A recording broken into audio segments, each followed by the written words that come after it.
Në Shkodër, në stadiumin Loro Boriqi po zhvillohet kupa e ikonave. Po nderohen ikonat e atletikës shkodane dhe asaj shqiptare. Me presidentin e Federatës Shqiptare të Atletikës, Izmir Ismailej, njëri prej ikonave të atletikës shkodrane, edhe pse sot është në krye të federatës, është një ikon e këtij sporti për Shkodrën dhe për Shqipërinë. Grazie, faleminderit shumë për fjalët e mira. Sot po zhvillojmë Shkodër kupën e ikonave në bashkëpunim me shoqatën e atletikës Vllaznia dhe Bashkinë Shkodër.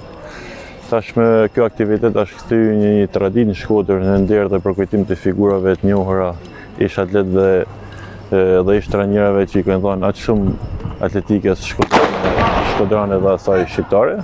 Kjo aktivitet shërben si një urëlidhje midis kalumes dhe tashmes. Mendoj që kjo aktivitet është një shembull frymëzimit për gjithë brezin e ri dhe t'i tregojmë atyre që puna, pasioni dhe sakrifica nuk harrohen kurrë.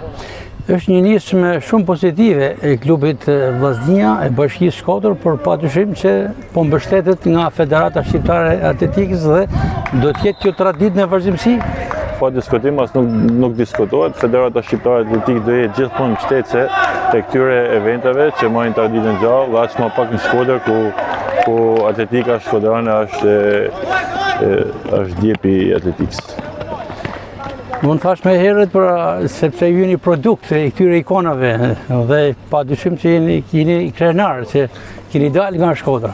Pa diskutim, jam krenar që kam dalë nga duart e ish trajnerit madh dhe ish profesorit madh Vildan Tufi, dhe mendoj që kjo traditë do mbesin gjatë Shkodër.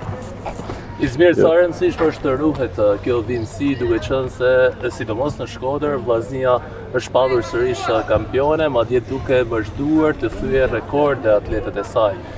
Në fakt tradita frymëzon, por kur ajo ruhet dhe vazhdon, do thotë që është vërtet një përparësi, apo jo që të kyçet? Absolutisht që po. Simit kena pas dhe një risi ku atletika shkodrane ka dalë për të 30-in vit kampion kombëtar, po ashtu i viti 18 radhë. Kjo dërgon një punë, një disiplinë, një përkushtim shumë të madh, dhe mendoj që gjitha klubet, gjitha shoqatat e tjera duhet me marrë si shembull Vllazninë e Shkodrës për mënyrën si funksionojnë dhe organizohen këto menjëritje. Disa nga garat në vazhdim, Izmir? Atëherë, gazi kjo është aktiviteti i fundit që zhvillohet në Shqipëri. Pas një javë kemi kampionatin evropian në Rjeti, kemi kampionatin ballkanik U18 që zhvillohet në Sloveni, kemi po ashtu kampionatin Ballkan U20 që zhvillohet në Krajovë, kemi kampionatin evropian për trito që zhvillohet në Kusht në qytetin e Birminghamit në Angli, dhe lojët mesatare në fund në shtator. Po presim shumë medalje pa diskutim.